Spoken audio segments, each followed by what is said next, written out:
this I see very, very common in people that were frum from birth, went to yeshiva, and then at some later point they started going into the regular world and started becoming more and more modern.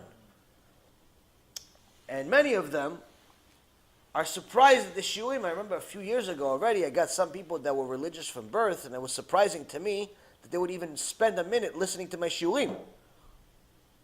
And I asked a few of them, why were you listening to my shiurim? Like, I'm a relatively new Baal Tshuva. I don't really know that much. You're religious for 25 years. You're religious for 50 years. Why are you watching my shiur? He says, I never learned this stuff. What do you mean? I'm teaching Parashat Shavua. I'm teaching basics. He goes, I don't know this stuff. What, you know what Parashat Shavua? He goes, yeah, I heard the story. But what you're saying, I never heard. Why you never heard it? Why you never heard it? You know why? Because his learning stopped at 20 years old, 18 years old. When he finished yeshiva, every day he was going to yeshiva from the minute he was born pretty much, or he went to school 3, 4, 5, 6, 7 years old, went to school, yeshiva, learned Chumash for the first few years, learned about Avraham, Yitzchak, Yaakov, Moshe, Yaron, finished, not even so much about David and Shlomo, not even so much about the prophets, because we don't usually learn that. You want to learn it, you want to learn at home. Started learning Gemara, but then, fast forward, finished yeshiva, it's let's say 17, 18 years old, and then got a job, or went to the regular world, and so on. And learning now became something that you do as part of the day. You learn a little bit between Mincha and Arvit, you learn a little bit, 2 halachot before they say Aleinu L'Shabeach in the morning in the prayer. You learn a little bit, maybe once a week, you go to a shiur for a half hour, an hour. You learn a little bit on Shabbat, and Suda Shlishi. Meaning learning is it's part of life. Something you do, but it's more like a hobby. More like a hobby. It's not like your life. It's not like a treasure. It's not like everything. It's not serious like it was in yeshiva. So what happened? You have the understanding of Moshe, Aaron, David, Shlomo, Avraham, Yitzchak, and Yaakov, Hashem Yitbarach, Parashat Shavua. You have the understanding of a 9-year-old. Because when you learned it, you were 9.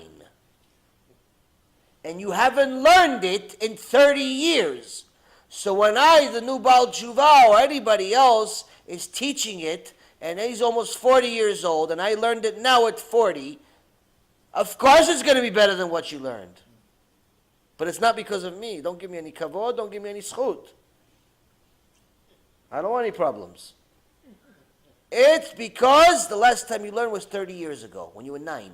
The brain and neshama of a 9-year-old can only understand a 9-year-old understanding.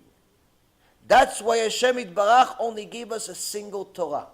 He didn't give us, this is the Torah for the 9-year-old. This is the Torah from 9 to 12. This is the Torah from 12 to 15. This is the Torah from 15 to 20. This is Torah when you're married. This is Torah when you're divorced. He didn't give us it's not supermarket. It's the same Torah. Everybody. You teach about what happened to Noach when the whole world was destroyed because they were all Reshaim. To the 6-year-old. To the 6-year-old, you teach him, everyone was a Rasha, Hashem killed all of them. Bemet Abba? Yes. Yes, he killed all of them. Why, Abba? They were Reshaim. No, but isn't that going to scare the 6-year-old? Good. It's going to have Yirat Shamayim. It's going to have Yirat Shamayim. What is he going to be scared of God if he doesn't know Hashem kills? Yeah, but isn't it graphic? Hashem thought about that. Hashem thought about that, and he's only going to allow his little neshama, his little mind, his little heart absorb what he can absorb. If you teach him again, Parashat Noach, when he's 12, same parasha, same midrash, same commentary, all of a sudden it's different. Wow. Be'emet Abba, he killed them? Yes. Wow. You teach him again, at 19 years old, same Parashat Noach. What happened, Abba? He killed all of them. He killed them, Be'emet Abba. He killed them. Why? L'shaim. What? After tshuva. I have to do tshuva. But you taught him the same thing 3 times. What happened? The neshama grows. The Torah doesn't change. Stop trying to buy these little books. No, my kid can't learn Chumash. Why not? He's only 10 years old. It's too graphic. Oh, you think that the God of Israel didn't think about that? You think you're smarter than Hashem? So, Rabotai Yekarim, when a person stops learning the weekly parasha when he's young, and then he hears it again when he's 30, 40, 50, 60, 70 years old, and he's surprised, it's not because of the teacher. It's because of the neglect. Neglect of learning, and it's time for us to do tshuva and start learning now. I don't care if you've been learning it for 50 years. At year 51, as God is my word, you'll see you'll have a different understanding than the first 50 years. It'll never be the same again. Why? You learn it at 51, first 50 years as if they didn't exist. Your brain, your neshama is different. That's why the Chachamim say, you learn the Gemara 101 times is nothing like you learned it 100 times. Rav Zev Shichyeh, he tells my father, they learn Daf Yomi every day. Or maybe more even than Daf Yomi, Baruch Hashem. They learn every day. They're in Masechet Brachot, they're almost finishing Masechet Brachot, I think right now, or Bechorot, not sure. Anyway, my father says to him the other day, he says, oh, listen, it's good, it's good, I have to remember it. He goes, what? He goes, until you learn it 100 times, you don't know anything. 100 times you have to learn it? Until you learn it 100 times, you don't know anything. Meaning the understanding that you have the first time, second time, third time, fourth time, 15, 1,000 times, it changes constantly. And if you compare 100 to 101, it's as if the 100 didn't exist. Such is the difference between a Talmid, the Neshama. Same thing with Parashat Shavua, same thing with the entire Torah.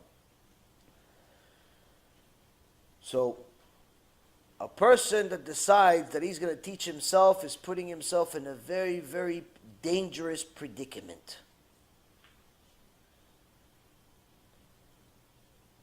He's betting on the fact that he can continuously teach himself like he's supposed to understand, and he's always going to understand, and he's always going to be right, and he's always going to know. And unfortunately, this doesn't work out so well. Even the Gedolei Ador send their children to learn from different Gedolei Ador many times. You'll see it. You'll see many times throughout history. You see a person that was a giant, had a son. Instead of teaching his own son, he sent his son somewhere else at some point, and many times. Not all the time. Many times they sent him to somebody else that was also Gedolei Ador. Why? He knew over there he's going to learn better. Here he's too comfortable. You want to succeed, you can't be comfortable.